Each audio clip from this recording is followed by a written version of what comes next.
Seven? I'm just waiting for Mamta to confirm Mamta, if the stream is here. Yeah, Shravan, go ahead. I've started streaming. Okay, streaming's ready. Okay. Good afternoon and welcome to KRVI Encounters. Neil Klug is an urban planner and designer with master's degrees in both urban planning from Natal University in South Africa and urban design from Oxford Brookes University in the United Kingdom. He is a senior lecturer at the University of Witwatersrand's Planning School and now has over 20 years of teaching experience. In 2016, he registered for a PhD at the University of Witwatersrand, dealing with the topic of planning instruments and their efficacy in transforming the post-apartheid spatial legacy. In the remaining time, he has worked as a planning consultant with now over 30 years of experience. Neil has practiced as an urban planning consultant since 1989 and has run his own practice since 1999. He has undertaken over 100 consulting projects throughout South Africa and in several South African countries. His areas of specialization include housing policy, particularly informal settlement upgrading, land use planning, and land tenure arrangements. Over the past decade, he has published several journals in local and international journals and book chapters with colleagues related to the above topics. Neil, welcome to KRVIA Encounters. Great, thank you. Can I proceed? Yes, do go on. Great. Well, good afternoon, everyone, lecturers and students. Firstly, thank you very much for the invitation to present to your Encounter series. I'm very honored. So today my topic title is Reflections on the Implementation of the Upgrading of Informal Settlements Program Instrument, and my case study is Slovo Park.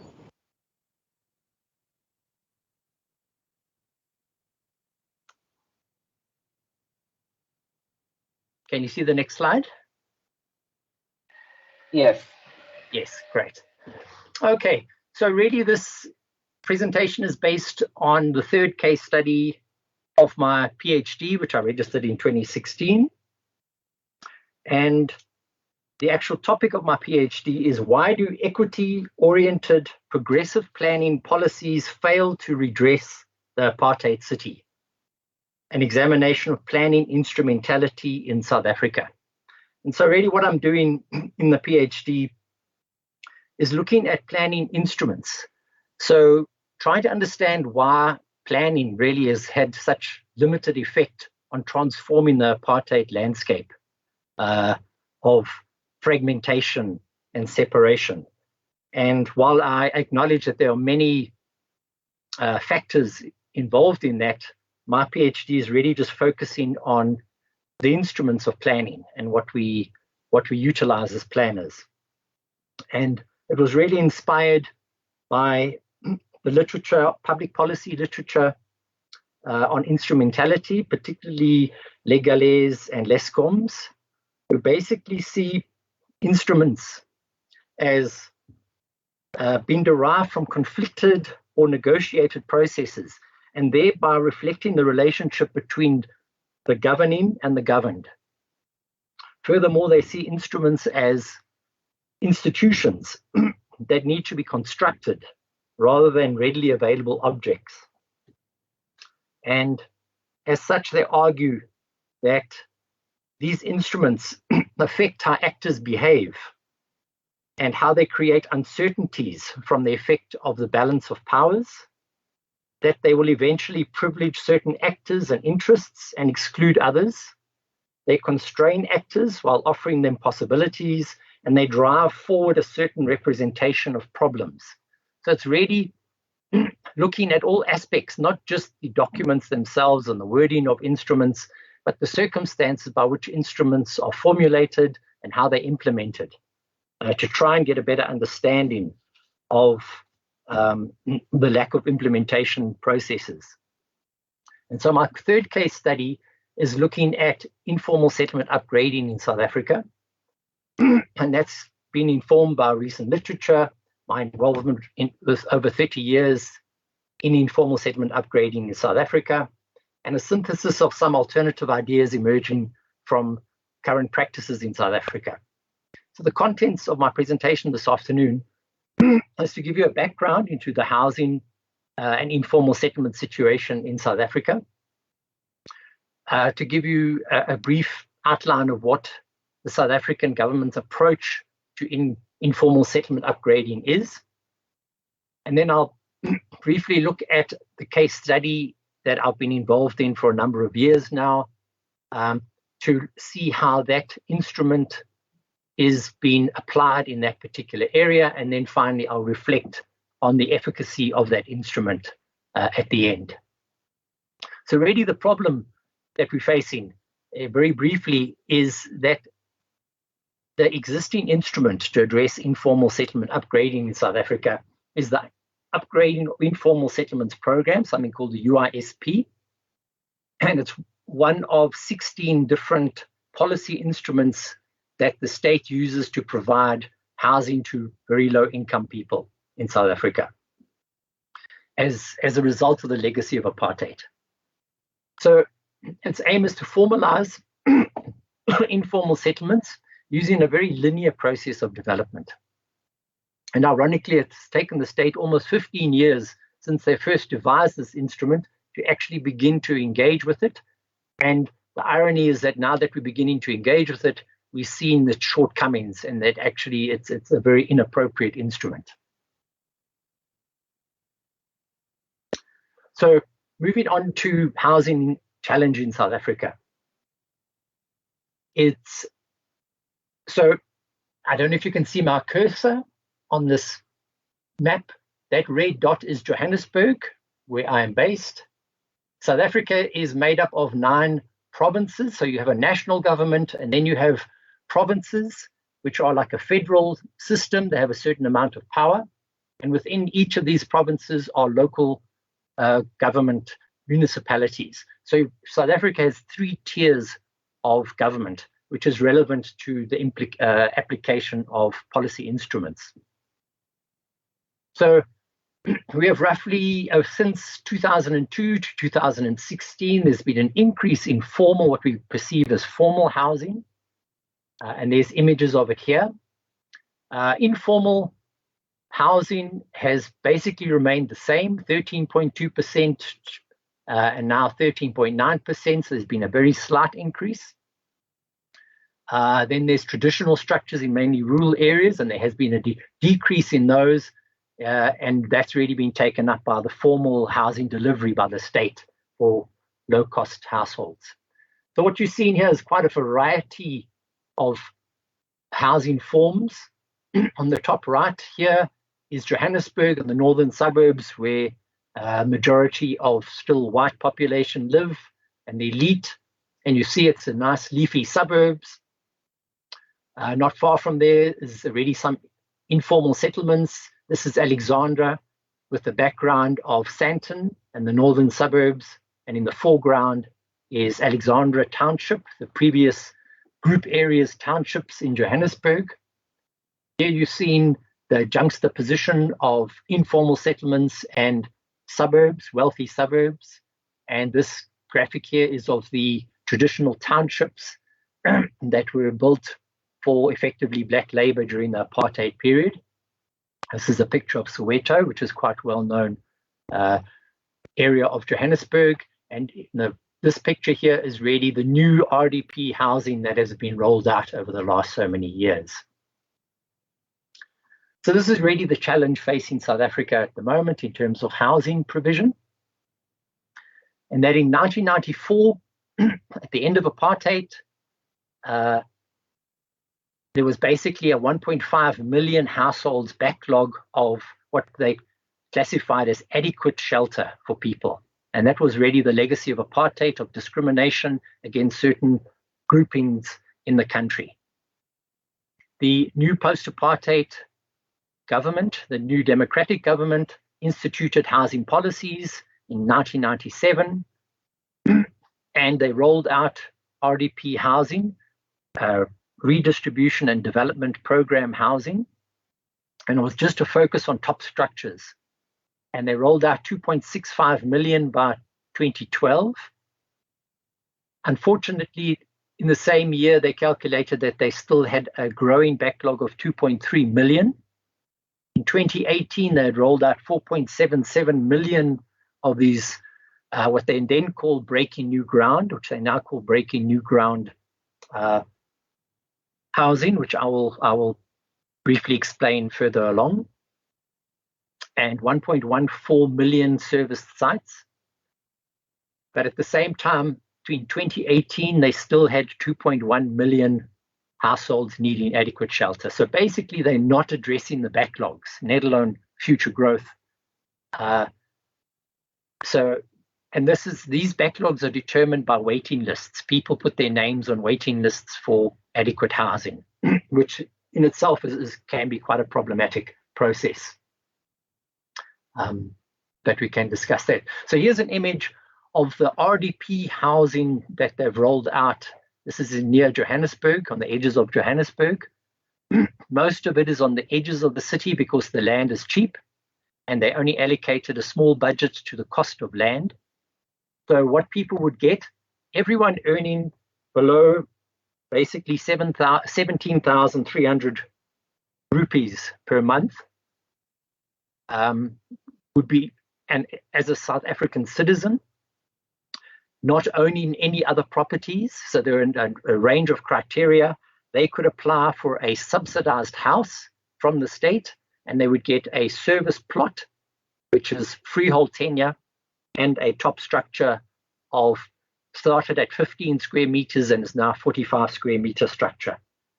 And so what they did is they rolled out these houses in the millions, but they didn't roll out integrated settlements. There's very few schools, very few clinics, parks. All of the things that make up a decent urban environment were left out because they were just focusing on building the top structures. So again, to put that into graphs, the challenge they're facing is that in the early days, there was a solid increase in production of these houses. And what we've seen since the economic meltdown of 2008, the global meltdown, there's been a consistent decline in delivery of these structures. And now, especially in the last 2 to 3 years, there's been a significant decline because of the COVID. But even prior to that, there were budget constraints, and there's been a real decline in delivery. So that takes us now to focusing on informal settlements in South Africa. So what is the scope of the issue? Approximately 1.3 million households, or 8.2% of all households in South Africa, live within informal settlements. Of that, 800,000 of those people are children under the age of 12, which has implications for the future generation. And so it approximately makes up 13% of the total population of South Africa live in these circumstances. And most of the informal settlement urban form is really corrugated iron. And this comes from a legacy of very poor tenure security. So people are used to being forcibly relocated at short notice. And so they haven't invested in their structures at all. And so you see images here, the densities, the nature of these iron structures. Here you see them juxtapositioned with formal neighborhoods, middle-income neighborhoods. Even in this image down at the bottom here is on the Western Cape, in amongst the very fancy winelands of the country. You have these informal settlements, very poor infrastructure, or almost no infrastructure whatsoever. They have a few standpipes and pit latrines for toilets.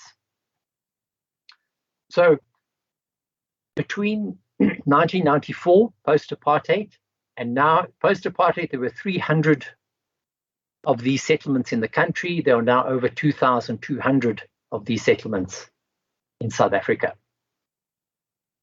And now focusing down on Johannesburg as a metropolitan area.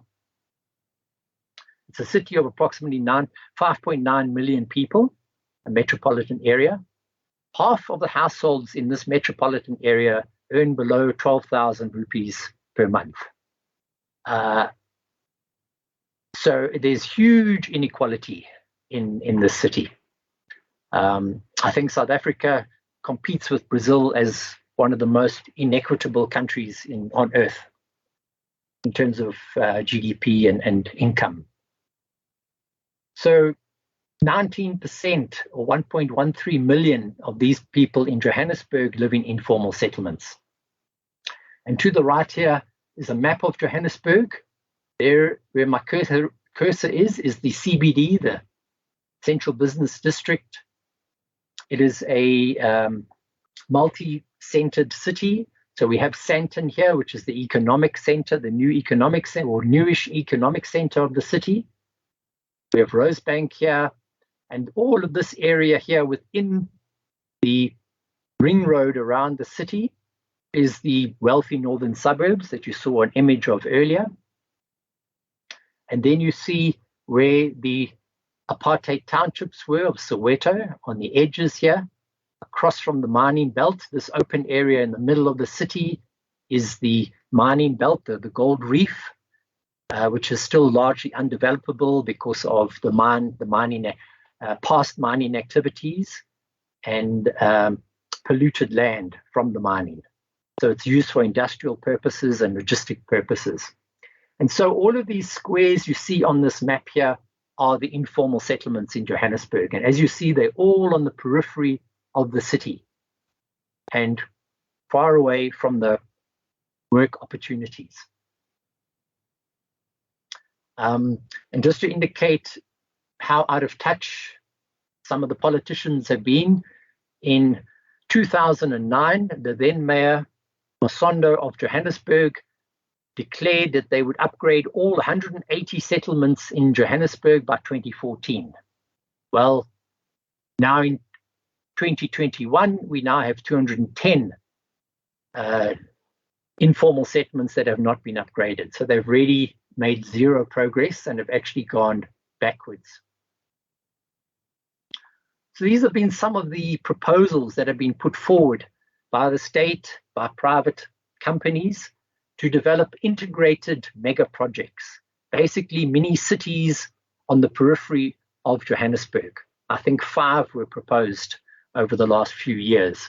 And these are the kinds of images that they're projecting of these new settlements, where they would accommodate, they maintain a lot of these poor households.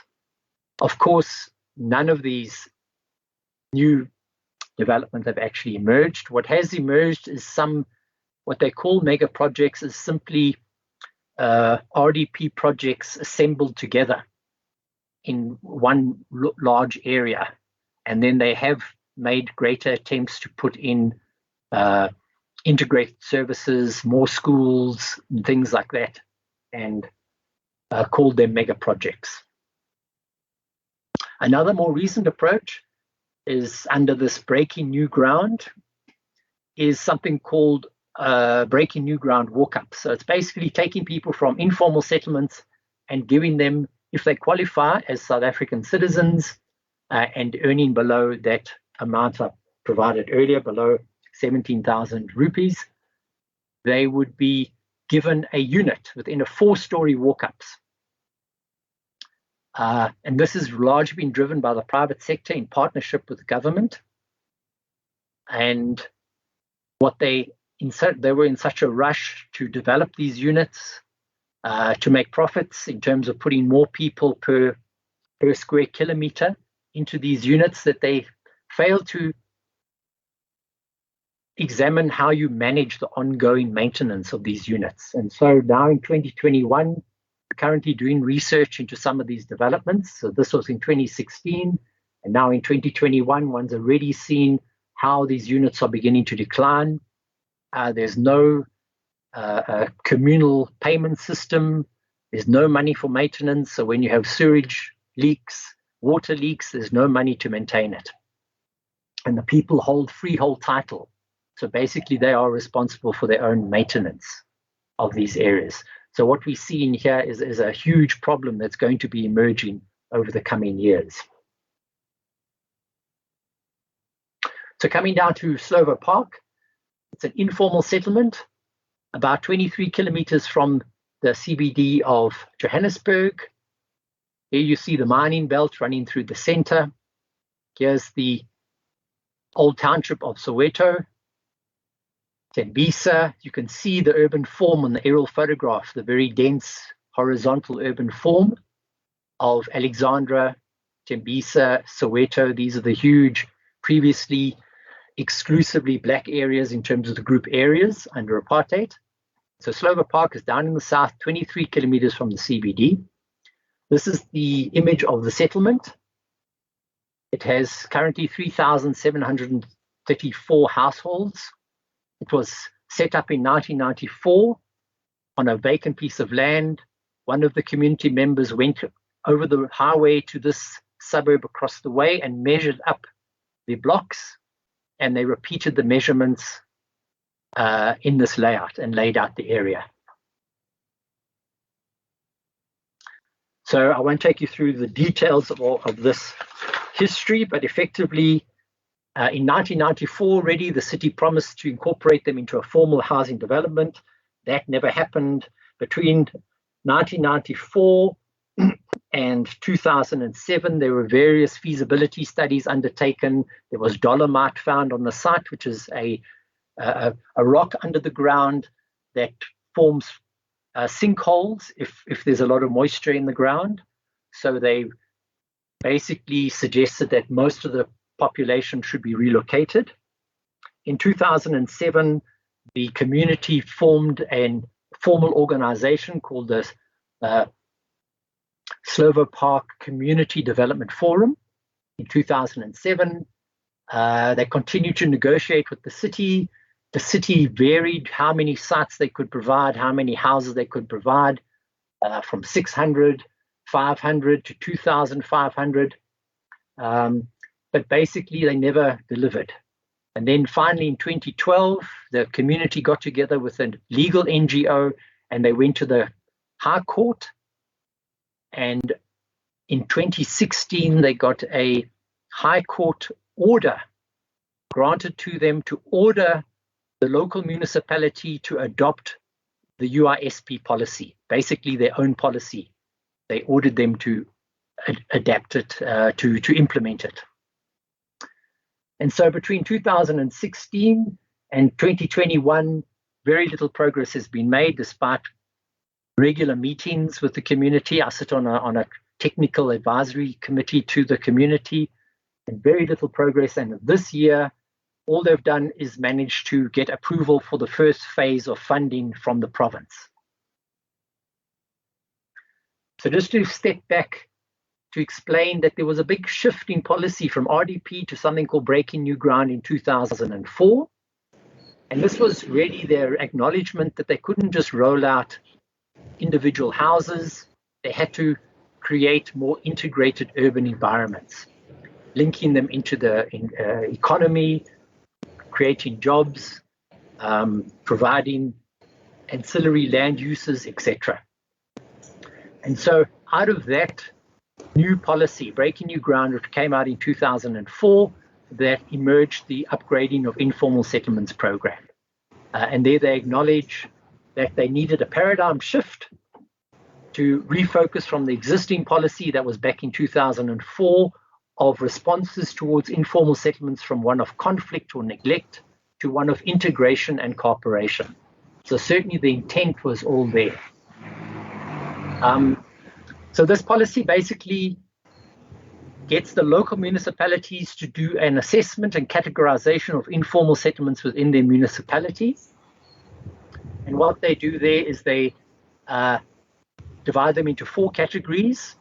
2 categories are full conventional upgrade in situ where the settlements are. They'll upgrade them in terms of services, tenure, and so forth, where they are standing. B1 is they will eventually upgrade them where they are, but that there are various legal impediments to it.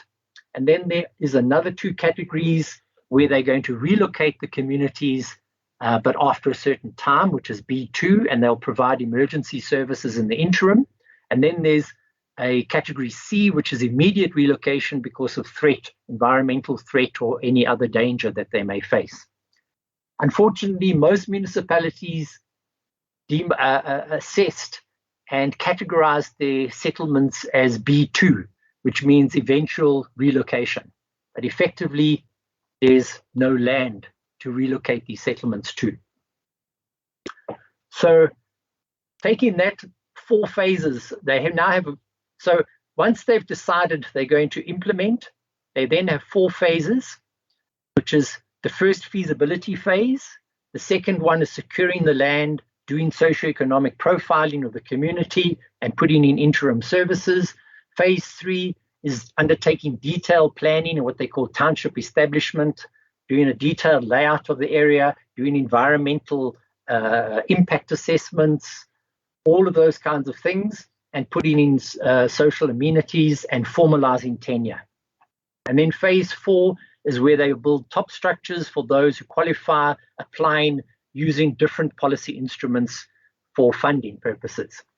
So really, after 27 years or 20 years of engagement with the city, all they have is phase 1 application funding approved to proceed with the project.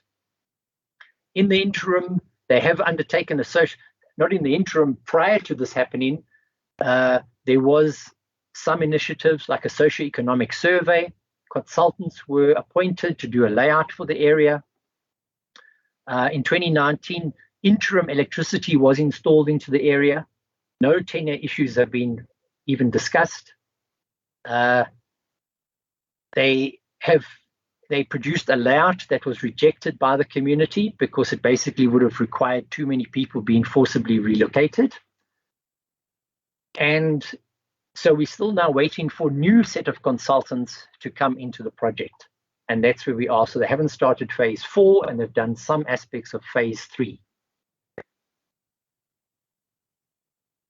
So now just reflecting on this application of this instrument in terms of Slovo Park informal settlement. Firstly, very little progress has been made from the time they settled there as a community 27 years ago. They have some basic water connections. They have some chemical toilets, and they have some interim electricity installed, which is causing a lot of problems because it's breaking down frequently and so forth. And that's where we're at the moment. Clearly, they weren't even able to follow the 4 phases because some aspects of phases 1 up to 3 have been implemented in an interim manner. And then looking at what are some of the possible reasons for this lack of progress over this period. One of the major reasons has been historical conflicts between the community and the city officials and politicians over unfulfilled promises and differing approaches. And there were long periods where there was absolutely no contact between the community and the local authorities, especially around when the community took them to the High Court. The city refused to engage with them until the High Court's order came out ordering the city to engage with the community. Developments undertaken by the community, such as they at one point with a local university built a small community center, but that's never been maintained because of lack of funding. The city never took it over to maintain.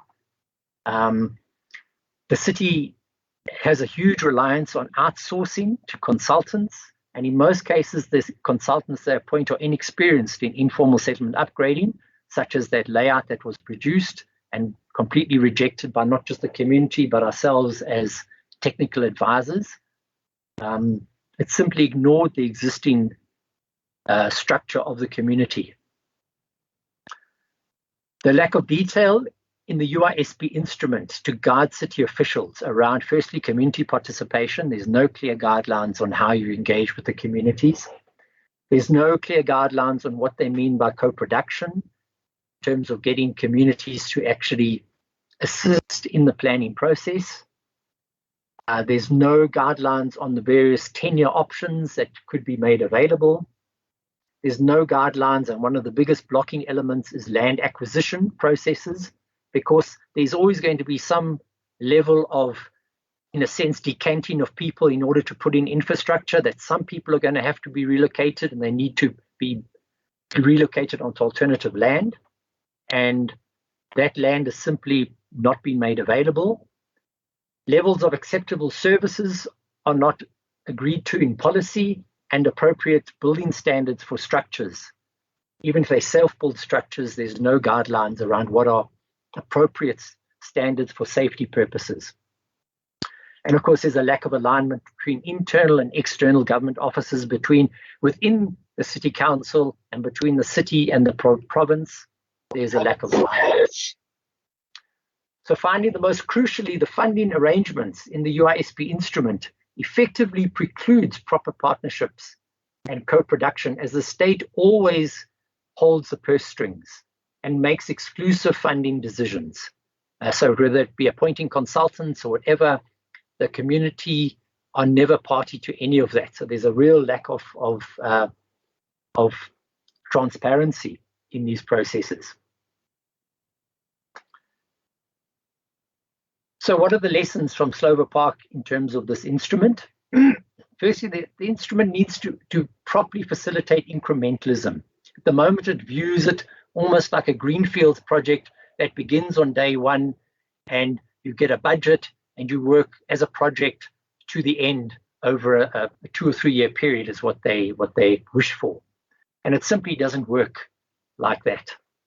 So they need to have proper incrementalism that reflects community involvement and the priorities of the community.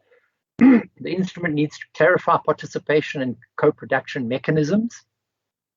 The instrument needs to facilitate flexibility in ordering of interventions such as tenure security issues, layout design, infrastructure provision will vary, and to acknowledge that infrastructure provision will vary determined by each settlement according to its unique characteristics and incremental approach. Here's just these graphics on the side here is of a NGO's case study in Durban, a city on the coastline of South Africa, where there's an informal settlement and they need to provide services, urgently provide services into this settlement, but the settlement is too dense to push through the pipes, the water and sewer pipes.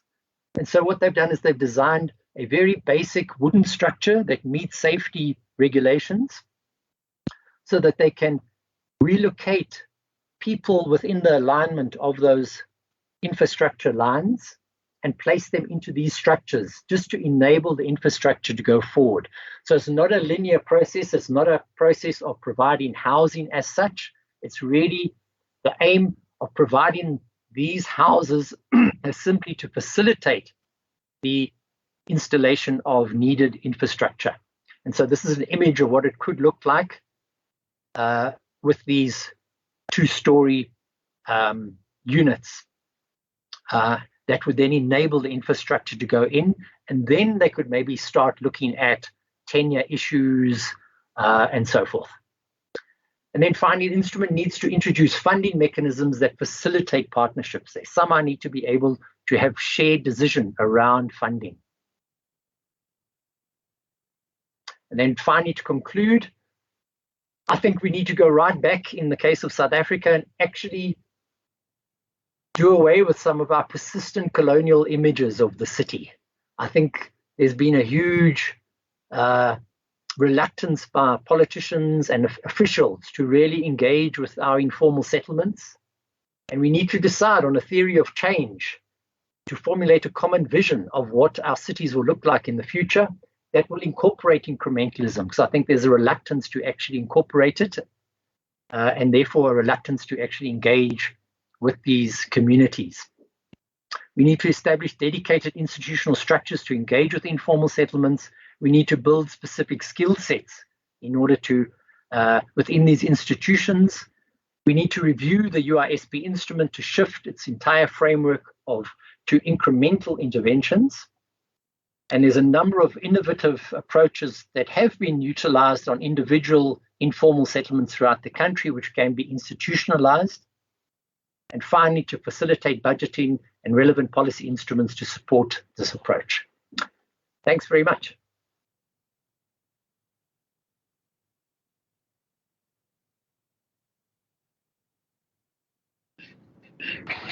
Well, thank you so much for that lecture. I think that was fantastic the way you kind of dived into your research. I now invite Chagi Mathur from the Master's faculty to respond to your lecture. Hi, team. Thank you so much for that presentation and giving us a wide range of understanding in terms of how the policies are sort of designed and designed to evolve and to look into these kind of relocation projects and projects. So, but when it comes to moving these localities, I mean, just out of curiosity, because a lot of this is also seen in tandem or is synonymous to the Indian informal setups that exist in our locale. So what about, the system of documentation or, some sort of accountability in the sense, when they relocate them or when they move them into these kind of new localities or in situ sort of developments? What happens to that issue of livelihood along with, of course, like I said, there are a lot of unrecognized colonies. So do they have any proper records of people or, what is the sense of documentation that occurs after? Should I respond to it now? To your question now. Yeah, I guess so. Yeah. Okay. Yeah. Yes. No, you raise an interesting question there. So I think one of the big problems we're facing is that because of the old RDP, housing delivery had set criteria for South African citizens, people who own below a certain amount, people who didn't own any property in the rural areas. So actually very few people in informal settlements qualify to get houses. So when they relocate people to these new housing settlements, they actually can only accommodate a small number of people. And so that creates a conflict within itself within the community because the majority of people are still non-provided for. And the city actually doesn't know what to do with them. So there's a lot of foreign people who have migrated to the cities from neighboring countries. And so they don't know how to deal with them. So there is a system of documentation for those who qualify and who are on the waiting lists. But those people who don't qualify, there's very limited documentation. And especially for what they perceive as illegal foreigners who have come into the country illegally, who often settle in these kinds of environments, they actually avoid getting documented, obviously, because they're illegal and they don't want to be forcibly, moved, sent out of the country again. So that is one of the major blocking factors in terms of being able to roll out alternative housing. Right. That makes sense. Yeah, thanks. Another question which I would like to roll down is when there are different levels of relationship between the central and the provincial, the local government, in terms of the planning delivery, are there any deadlocks that come into practice when there are so many levels of systems that these policies have to go through? And how are these projects finally implemented, and how are what are the implications when it comes to these different levels of powers that are involved? Yeah, another interesting question there. So that's one of our biggest problems. We actually have an act in Parliament called the Cooperative Governance Act that is meant to guide how different levels of government engage with each other. But it's a huge problem. So finance basically comes from national government and it goes to provincial government for housing developments. And then the local municipality will apply to the province for funding for a particular project. In many cases, our local municipalities don't have the delivery capacity. And then the province will actually undertake they will undertake the implementation of the housing project. And so what that has resulted in the cases of Johannesburg that actually has the capacity to a degree to deliver on housing, is that the provincial government starts planning, spatial planning for the local. They start deciding where new housing developments will go. Although planning is actually a local function according to our constitution. So this ended in 2010. The city of Johannesburg, along with some other metropolitan areas, they took the provincial government to the Constitutional Court to say that you cannot plan within our municipality as a provincial government, because we can't allocate our budgets if you're suddenly telling us that we're going to build a new housing development in an area that we're not planning to put infrastructure into. So it's, again, a huge problem and a conflict, although it's the same political party within the metro as in the province, and yet you have these power struggles of individuals, power cliques. So yeah, it's a huge problem. That makes sense. Yes, I'm sure it is a huge problem. Thanks, Neil, for that. I think I'll just see if there are any questions from the students. Okay, there is a question.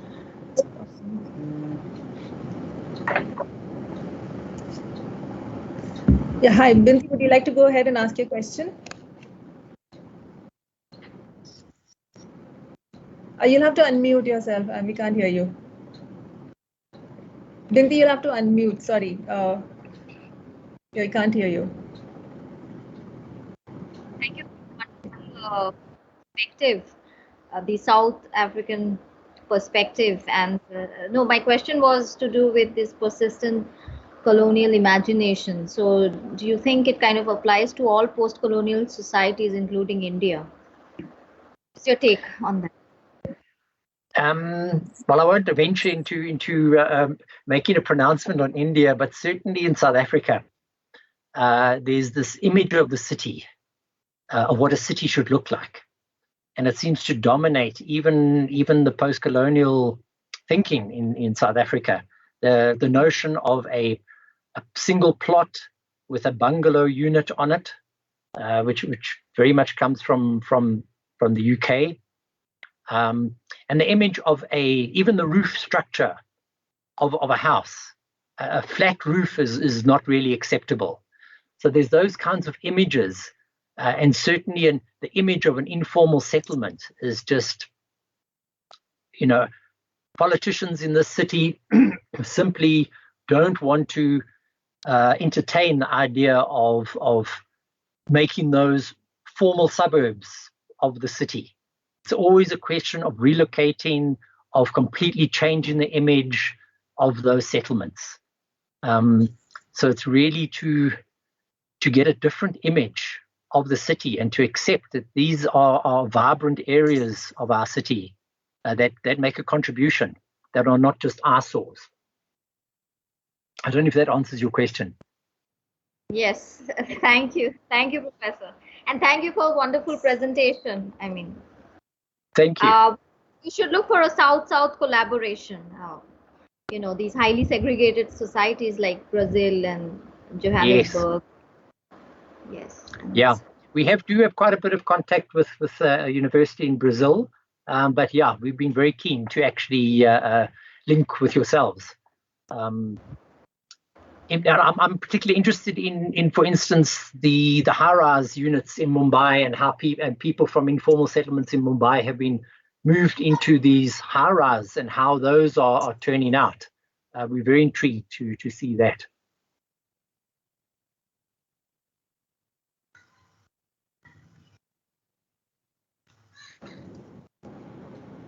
I believe Ankush has a question. Oh, sorry. Go on, what do you think? Ankush has his hand up. No, Rohan, please go ahead. I'll wait.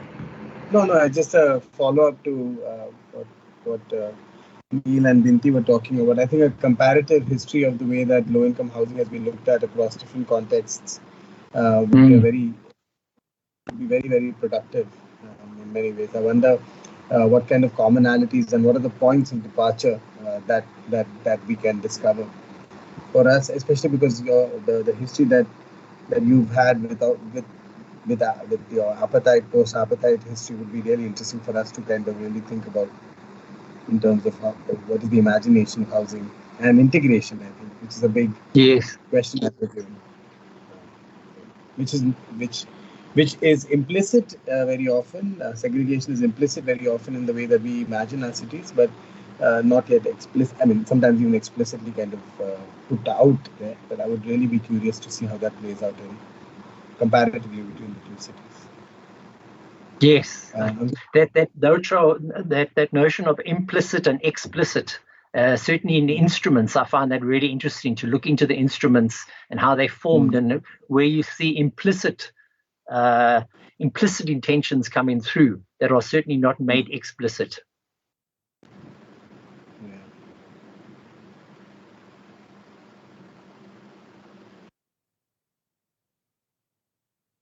Neil, you could stop sharing your screen, I think. It'll be easier for all the faculty to be seen on us. Okay. Yeah. Here we go. Yeah, Ankush, go ahead. Okay. Yeah, thank you so much, Neil. That was very insightful. Thanks. So I noticed that a lot of these RDP projects, they're all suburban in nature, and I'm guessing along with that, the government has to kind of recognize and acknowledge that there needs to be other infrastructure projects or transportation projects, for instance, to support them, right? So when these housing policies are devised, are there also these sort of parallel projects that happen with other ministries or other departments? How does it work? Or is it only in a silo that you... Yeah, I think that's how it's meant to work. And that was the big change in 2004. They actually changed the department's name. They were called the Housing Department, the National Housing Department. And in 2004, they changed the entire department to the Department of Human Settlements. And that the whole intention was to incorporate it into Department of Transport and all of the other transports to have a much more integrated approach. And what's quite amazing is after all these years, that is still very limited. Each department still seems to have its own priorities, and they just don't seem to be coming together.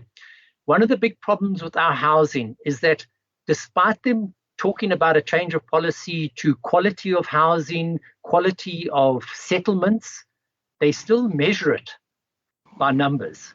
So it's always a question of their KPIs are measured by how many units has a municipality delivered in a year. And so that contradicts their whole approach, because it's always a race for numbers. And the fastest and cheapest way of doing that is on the periphery because of the lands available.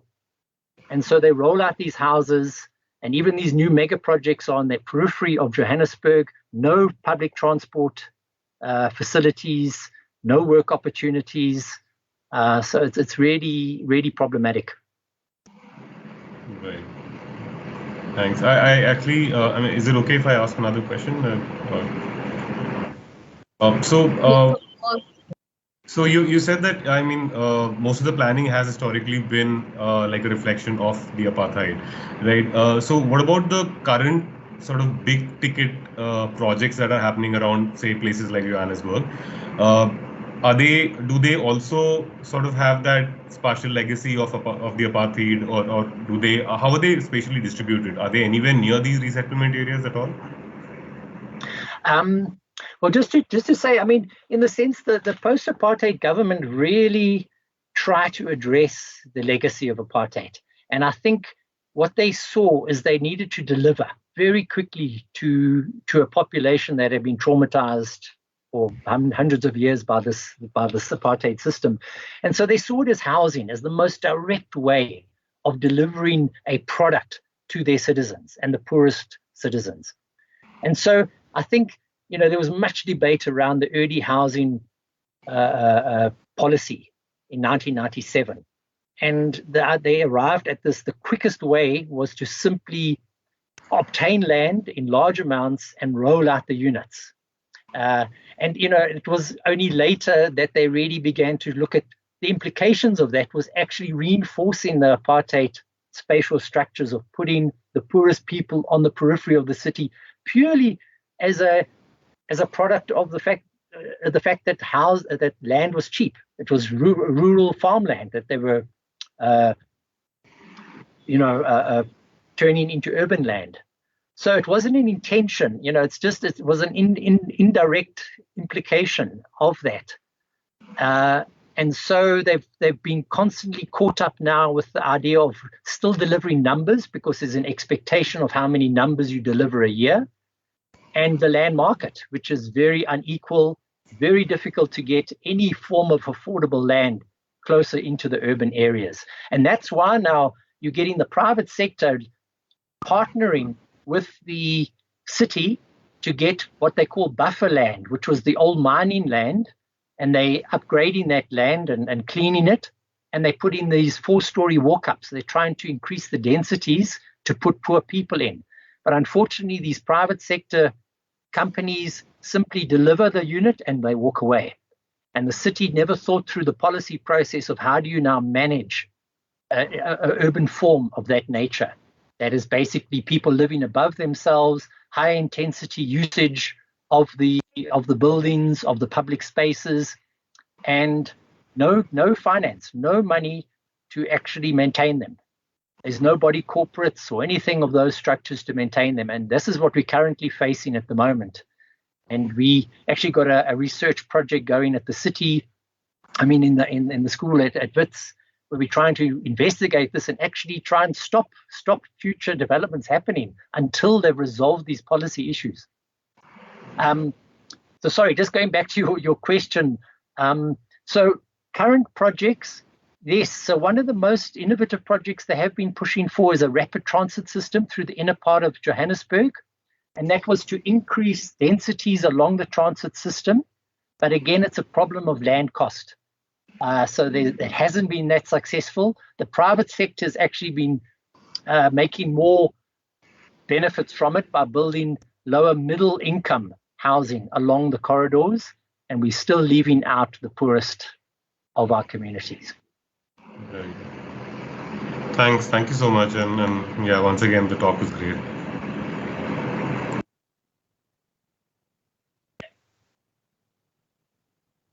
Go ahead, Shravan.